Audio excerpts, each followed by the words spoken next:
He endured constant humiliation and disdain. But when his abuser's fate fell into the hands of the very man he looked down on, everything changed. The choice he made shocked everyone. What happened next will surprise even those who've seen it all. But let's start from the beginning. Elliot Baker, a 26-year-old black man, stood out in his role as a security guard in the quiet suburban town. Tall and broad-shouldered, his sharp blue uniform accentuated his polished appearance and confident demeanor. His steady presence made him a reassuring figure for customers and staff alike. But beneath that quiet strength lay a man constantly tested by the prejudice woven into his daily life. Gary Mason, his supervisor, was a stark contrast. A middle-aged white man with a protruding belly stretching his ill-fitted shirt, Gary had a perpetually sour expression. His disdain for Elliot wasn't subtle.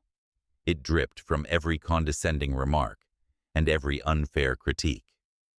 Gary often found opportunities to target Elliot, whether it was a minor oversight or simply the fact that Elliot outshone him in professionalism. One brisk morning, Elliot arrived early, as he often did, eager to start his shift. He stepped into the building only to find Gary already waiting by the time clock, leaning against the wall with a smug grin. "Late again, huh?" "Typical," Gary muttered, with mock disappointment. The accusation was unfounded. Elliot was punctual to a fault. Resisting the urge to fire back, Elliot bit his tongue, knowing that escalating the situation would only serve as fodder for Gary's relentless hostility. Later that day, an irate customer stormed into the office, furious over Gary's dismissive and unprofessional behavior. Gary's tone turned sharp as he tried to deflect blame, but the tension only grew. Elliot stepped in, attempting to mediate and diffuse the situation with his calm, measured tone. Instead of appreciation, Gary redirected his anger toward Elliot. "You're just here to tick a diversity box," Gary hissed, his voice laced with venom. The words cut deep, a deliberate attempt to undermine Elliot's worth and efforts. Yet, Elliot refused to let the insult show on his face. He stood firm, maintaining an air of professionalism that only seemed to rattle Gary further. Elliot knew from experience that his restraint spoke volumes louder than any retaliation. Still, the sting of the words lingered, a reminder of the battles he fought daily, not just for respect, but for his right to exist without prejudice. Months of enduring discrimination and stagnation pushed Elliot Baker to seek a change. Inspired by the legacy of his late father, a highly respected and decorated police officer, Elliot decided to take a leap of faith. The town's police academy seemed like an insurmountable challenge, but Elliot was no stranger to adversity. His resolve solidified as he passed the grueling entrance exams, earning his spot among the new recruits. Yet, his challenges were far from over. The academy, with its predominantly white leadership, proved a hostile environment. From the outset, skepticism surrounded Elliot, and Lieutenant Frank Donovan became his most vocal critic. Donovan, a grizzled officer with a reputation for harsh training methods, seemed to relish targeting Elliot. Whether it was during firearms practice, tactical drills, or physical endurance tests, Donovan ensured the obstacles were stacked higher for Elliot than for anyone else. "You don't have what it takes," Donovan sneered one sweltering afternoon as Elliot dragged himself through an obstacle course. His boots were caked in mud, his muscles screaming in protest, but Elliot didn't flinch. The comment hit like a punch, but rather than reacting, he funneled his anger into pushing harder. Every insult fueled his determination. Each challenge became an opportunity to prove not only Donovan, but every doubter wrong. Over time, Elliot's relentless work ethic and natural leadership began to outshine the biases against him. His unyielding focus and discipline paid off when he graduated at the top of his class. It was a moment of quiet triumph, one that silenced many critics and earned him the respect of peers and even some instructors who had once doubted him. At a community outreach event, Elliot was paired with Officer Rebecca Grant, a seasoned officer and an outspoken advocate for diversity in law enforcement. Rebecca recognized Elliot's potential almost immediately. She saw in him the drive and integrity that mirrored her own beliefs about reforming the system from within. Taking him under her wing, she encouraged him to consider leadership roles, planting a seed of ambition Elliot hadn't realized he possessed. Rebecca's mentorship reignited a fire within Elliot, a purpose he hadn't felt since his father's passing. For the first time in years, he began to envision a future where he could not only thrive, but also inspire others to follow in his footsteps. Elliot Baker's rise through the ranks of law enforcement was swift and well-earned.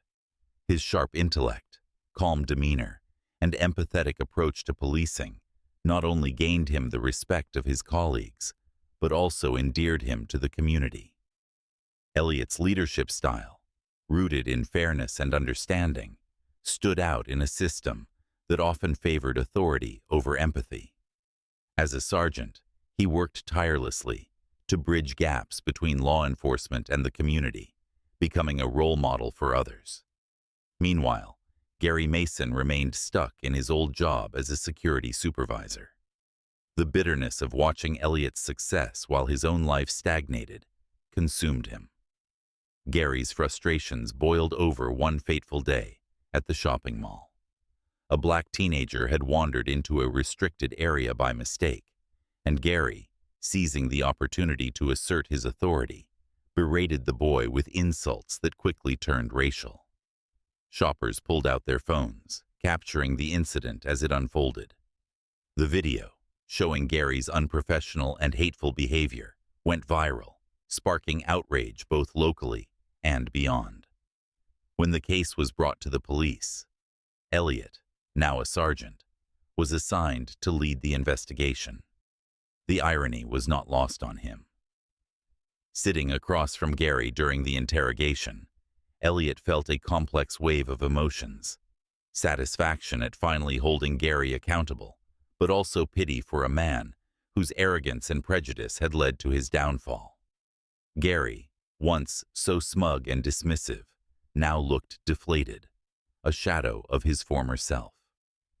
The investigation uncovered a troubling history of misconduct by Gary, including numerous complaints from employees and mall patrons. With the weight of evidence stacked against him, Gary was fired.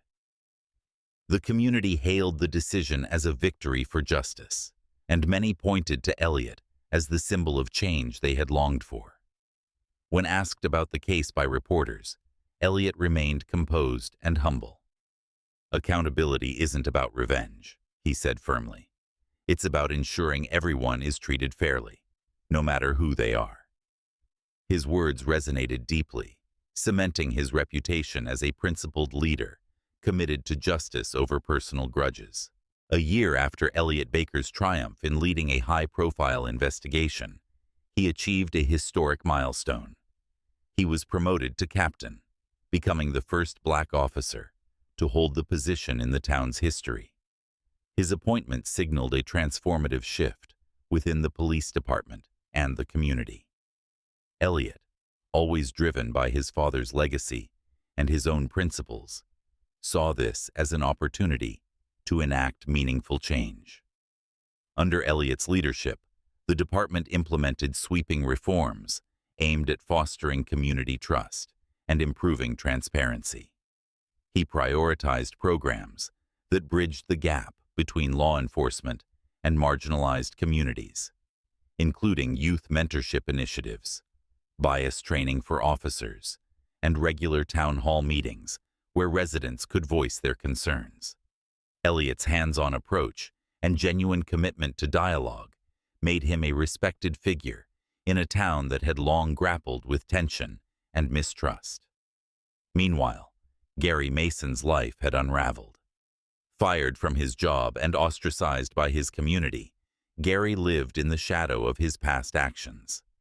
Struggling with guilt and isolation, he penned a letter to Elliot.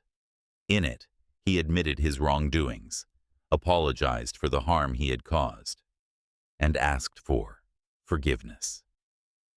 The letter was raw and unpolished, reflecting a man grappling with his failures.